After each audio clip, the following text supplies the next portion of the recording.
तो जैसा कि हमने पिछले एपिसोड में देखा था, जो लिनियो होता है वो सूजी से बोलता है कि सभी को बोलो तैयार हो जाए, क्योंकि हम आज रात ही पूरे के पूरे सेक्ट को लेकर इनर डोमेन के अंदर जाने वाले हैं। और इतना बोलकर अब जो लिनियो होता है वो फ्लेम केव के पास आ जाता है। और मैं आप लोगों को बता दूं कि ये वही केव है जिसके अंदर लिनियो को वो डेमोनिक फेदर मिला था। और अब हम देखते हैं कि जो लिनियो होता है वो उस केव के अंदर आ चुका होता है, लेकिन वो जैसे ही उस केव के अंदर आता है वो काफ़ी ज़्यादा शौक हो जाता है। और अब हमें लिनियो के इतना शौक होने का रीज़न पता लगता है, और हम देखते हैं कि जो मंकी किंग और जो वो हेमनली पाइथन होता है वे दोनों आपस में लिपटे हुए रोमांस कर रहे होते हैं। और गाइस ये एक चीज़ यहाँ पर साबित हो गई कि जैसा ये लिनियो ठरकी है वैसे ही इसके बीस्ट भी ठरकी है। और अब उन दोनों को इस तरह से चिपका हुआ देखकर जो लिनियो होता है वो खांसने लगता है। अब लिनियो की आवाज़ को सुनकर जो मंकी किंग और जो हेमनली पाइथन होते हैं वे दोनों एक दूसरे से दूर हो जाते हैं। और हम देखते हैं कि जो हेमनली पाइथन होता है वो काफ़ी ज़्यादा ब्लश कर रहा होता है। और गाइस आप लोगों को अब मुझे कमेंट करके ये बताना है कि इनमें से कौन मेल है और कौन फीमेल। और अब उन दोनों को ऐसे शौक देखकर जो लिनियो होता है वो मंकी किंग से बोलता है कि मुझे इस चीज़ से कोई भी फर्क नहीं पड़ता कि तुम दोनों आपस में क्या कर रहे हो, बस मैं यहाँ पर तुम्हारा एक ब्लड का ड्रॉप लेने के लिए आया हूँ।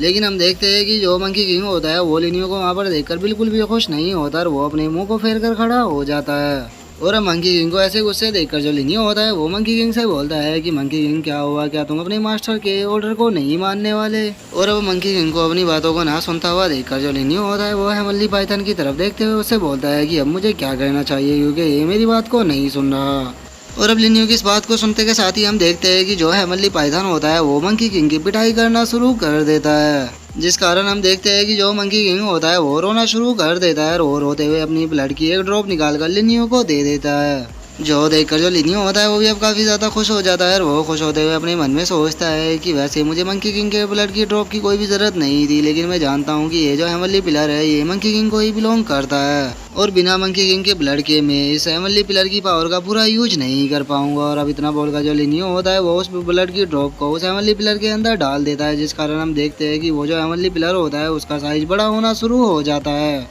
और उसका साइज अब इतना ज़्यादा बड़ा हो चुका होता है कि हम देखते हैं कि उसके सामने जो पहाड़ियाँ होती है वो भी काफ़ी ज़्यादा छोटी नज़र आ रही होती है। और अब जो लिनियो होता है वो हेमनली पिलर के ऊपर आ जाता है और वो ऊपर आते हुए बोलता है कि ठीक है अब टाइम आ चुका है। और इतना बोलकर अब जो लिनियो होता है वो अपनी किसी पावर का यूज करता है और हम देखते हैं कि जिसकी पहाड़ी के ऊपर जो लोकी सेक्ट बना था वो उस पूरी पहाड़ी को ही उठा लेता है। और अब लिनियो को पूरी पहाड़ी को उठाता हुआ देखकर वहाँ पर सभी लोग बहुत ही ज़्यादा शौक हो जाते हैं। और जो मोकिन होता है वो चिल्लाते हुए बोलता है कि मानना पड़ेगा ब्रदर, लिनियो तो सच में बहुत ही ज़्यादा औसम है, इन्होंने तो पूरी पहाड़ी को ही उठा लिया।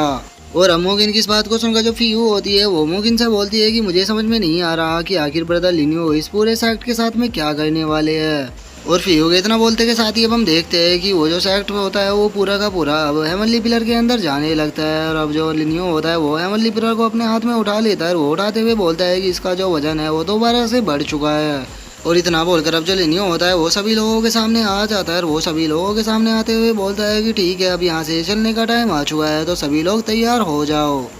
जिसके बाद अब हमारा जो व्यू होता है वो जियामू के ऊपर आ जाता है, जहाँ पर कि उसका एक डिसाइपल होता है वो आकर जियामू को बताता है कि सेक्ट मास्टर जो लोकी सेक्ट है वो अपनी जगह से गायब हो चुका है और अब केवल वहाँ पर पहाड़ ही बचा है। जो सुनकर जो जियामू होता है वो उस बंदे से बोलता है कि अच्छा लगता है कि वे लोग अब निकलने की तैयारी कर रहे हैं, तो क्या तुम जानते हो कि वे अभी कहाँ पर है। जो सुनकर वो जो बंदा होता है वो बताता है कि वे गेट के पास पहुँच चुके हैं।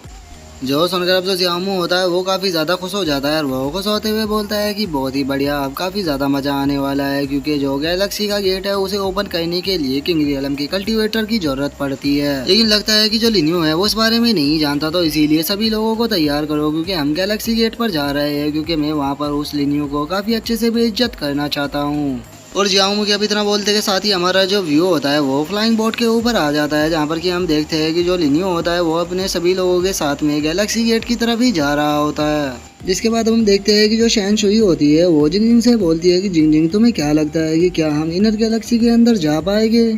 जो सुनकर जो जिंगजिंग होती है वो अपनी मास्टर से बोलती है कि मास्टर गैलेक्सी गेट को ओपन करने के लिए किंग रियलम के कल्टीवेटर की ज़रूरत पड़ती है, बिना किंग रियलम के कल्टीवेटर के इस गेट को ओपन नहीं किया जा सकता।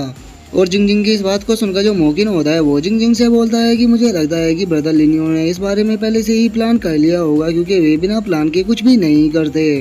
और मोकिन के इतना बोलते हैं हमारा जो व्यू होता है वो मीवांग और लिनियो के ऊपर आ जाता है, जहाँ पर कि जो मीवांग होती है वो लिनियो से पूछती है कि क्या तुम इस गेट को ओपन कर पाओगे। जो सुनकर जो लिनियो होता है वो मुस्कुराते हुए मीवांग से बोलता है कि बिल्कुल, क्योंकि मेरे पास तुम हो। जो सुनकर जो मीवांग होती है वो थोड़ा सा शौक हो जाती है और वो शौक होते हुए लिन्यू से बोलती है कि क्या कहा तुमने, मैं तुम्हारा यहाँ पर बिल्कुल भी साथ नहीं देने वाली, क्योंकि मैं नहीं चाहती कि यहाँ पर मेरी आइडेंटिटी लीक हो जाए, तो इसीलिए तुम्हें यही कुछ करना होगा। क्यों ना तुम पिछली बार की तरह किसी फॉर्मेशन का यूज करो जैसा कि तुमने जब किया था जब हम वहाँ पर टूर्नामेंट में फाइट करने के लिए पहुंचे थे। जो सुनकर जो लिन्यू होता है वो मीवांग से बोलता है कि मैं टेलीपोर्टेशन एरे का यूज तो कर लेता, लेकिन यहाँ पर कोई भी टेलीपोर्टेशन एरे नहीं है, तो इसीलिए मुझे तुम्हारी पावर की जरूरत होगी। लेकिन तुम्हें यहाँ पर टेंशन लेने की कोई भी ज़रूरत नहीं है, तुम मुझे बस अपनी थोड़ी पावर दे देना जिससे कि मैं इस गेट को ओपन कर सकूँ। जो सुनकर अब जो मीवांग होती है वो लिन्यू के बॉडी के अंदर अपनी पावर को डालने लगती है और वो अपनी पावर को डालते हुए बोलती है कि मैं वैसे तो तुम्हारा यहाँ पर साथ देना चाहती हूँ, लेकिन मैं मजबूर हूँ क्योंकि मैं नहीं चाहती कि मेरा सीक्रेट सबके सामने आ जाए। और मीवांग की इस बात को सुनकर जो लिन्यू होता है वो मीवांग से बोलता है कि मैं तुम्हारी सिचुएशन को समझ सकता हूँ, क्योंकि यहाँ पर बहुत सारे लोग ऐसे हैं जो कि बस मजा लेने के लिए आए हैं। और लिन्यू के इतना बोलते के साथ ही अब हम देखते हैं कि जो जियामू होता है वो अपने लोगों के साथ में वहाँ पर आ चुका होता है और वो हंसते हुए लिन्यू से बोलता है कि सैक मास्टर लिन्यू, आप आउटर गैलेक्सी को छोड़कर जा रहे हो, लेकिन आपने इस ओल्ड मैन को तो बताया ही नहीं। और अब जियामू को वहाँ पर देखकर जो लिन्यू होता है वो जियामू से बोलता है कि आगे तुम होते कौन हो जो कि मैं तुम्हें बताकर आउटर गैलेक्सी को छोड़कर जाऊँ। और लिन्यू के मुंह से इस तरह से अपनी बेइज्जती करवा कर जो जियामू होता है वो ना चाहते हुए भी हंसने लगता है और वो हंसते हुए बोलता है कि समझ गया, मैं जानता हूँ कि आप मुझसे नाराज हो, लेकिन मैं बस यहाँ पर इसीलिए आया था ताकि मैं आपको लास्ट टाइम गुड बाय बोल सकूँ। और इतना बोलकर अब जो जियामू होता है वो अपने मन में सोचता है कि ये बास्टर्ड तो मुझे नहीं छोड़ने वाला, लगता है कि ये मेरे लास्ट टाइम के एक्शन से काफी ज्यादा गुस्सा हो चुका है, लेकिन कोई बात नहीं, जरा तुम एक बार इस गेट को ओपन करने में फेल हो जाओ, उसके बाद देखना कि मैं तुम्हारे यहाँ पर किस तरह से मजे लेता हूँ। और इतना बोलकर अब जो जियामू होता है वो लिन्यू से बोलता है कि मास्टर लिन्यू, इस गेट को ओपन करने के लिए किंग रियलम के कल्टीवेटर की जरूरत पड़ेगी, लेकिन मैं जानता हूँ कि आपके पास तो कोई भी किंग रियलम का कल्टीवेटर नहीं है, तो फिर आप इसे किस तरह से ओपन करोगे। लेकिन हम देखते हैं कि जो लिन्यू होता है वो अभी भी जियामू के ऊपर काफी ज्यादा गुस्सा होता है और वो जियामू से बोलता है कि अगर तुम्हारा हो गया हो तो तुम पीछे हट सकते हो और जो यहाँ पर होने वाला है उसे अपनी आंखों से देख सकते हो। और इतना बोलकर अब जो लिन्यू होता है वो सीधे गैलेक्सी गेट की तरफ जंप लगा देता है, जो देखकर जो जियामू होता है वो बहुत ही ज्यादा शौक हो जाता है और वो शौक होते हुए बोलता है कि ये तो। और इससे आगे की कुछ जियामू कुछ बोल पाता है। हम देखते हैं कि जो लिन्यू होता है वो लॉ ऑफ डिस्ट्रक्शन एनर्जी का यूज करने लगता है। और गाइस मैं आप लोगों के कन्फ्यूजन को क्लियर कर देता हूँ कि ये जो लॉ ऑफ डिस्ट्रक्शन की एनर्जी है ये लिन्यू की नहीं है बल्कि मीवांग की है, क्योंकि मीवांग ने ही अपनी एनर्जी को लिन्यू के अंदर डाला था ताकि वो गेट को ओपन कर सके। जिसके बाद अब हम गैलेक्सी गेट को देखते हैं और जैसे ही उसके ऊपर लॉ ऑफ डिस्ट्रक्शन की एनर्जी टकराती है हम देखते हैं कि वो जो गेट होता है वो ओपन होना शुरू हो जाता है। जो देखकर तो अब जो जियामू होता है वो बहुत ही ज़्यादा शौक हो चुका होता है और वो शौक होकर चिल्लाते हुए बोलता है कि आखिर ये पॉसिबल भी कैसे है, आखिर तुम किंग रियलम के कल्टीवेटर कैसे हो सकते हो।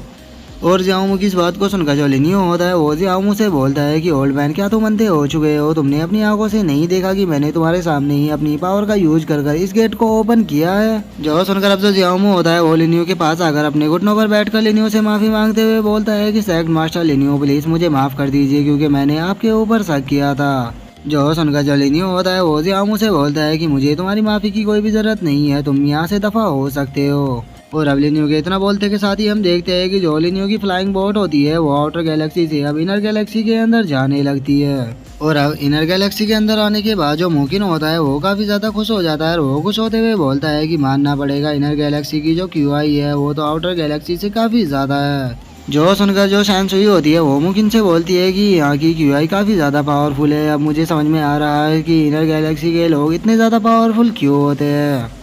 जिसके बाद हम सूजी को देखते हैं जो कि लिन्यू के पास में आके उससे बोलती है कि सैक मास्टर लिन्यू अब हमें कहाँ पर जाना है। जो सुनकर जो लिन्यू होता है वो सूजी से बोलता है कि हमें पहले जुआन सेक्ट के अंदर जाना होगा, क्योंकि जो जुआन सेक्ट है वो टैंक जिन की शादी के लिए बुद्धा सेक्ट को प्रॉमिस कर चुका है, तो इसीलिए मैं जुआन सेक्ट के अंदर जाकर वहाँ पर कुछ बात कहना चाहता हूँ। और लिन्यू के इतना बोलते के साथ ही अब हम देखते हैं कि वहाँ पर एक बीस्ट आ जाता है और कोई वहाँ पर चिल्लाते हुए बोलता है कि लिन्यू मैं पिछले काफी लंबे टाइम से तुम्हारे ही आने का इंतजार कर रहा था। जिसके बाद अब हम देखते हैं कि ये पर्सन कोई और नहीं होता बल्कि ये जैंगलिंग होता है और उसके साथ में कोई दूसरा पर्सन भी आया होता है। और अब जो जैंगलिंग होता है वो लिन्यू की तरफ देखते हुए उसे बोलता है कि लिन्यू मैं पिछले काफी लंबे टाइम से तुम्हारे ही आने का इंतजार कर रहा था, फाइनली तुम यहाँ पर आ ही गए। तो लिन्यू अब मरने के लिए तैयार हो जाओ क्योंकि आज तुम्हें यहाँ पर मेरे हाथों से कोई भी नहीं बचाने वाला।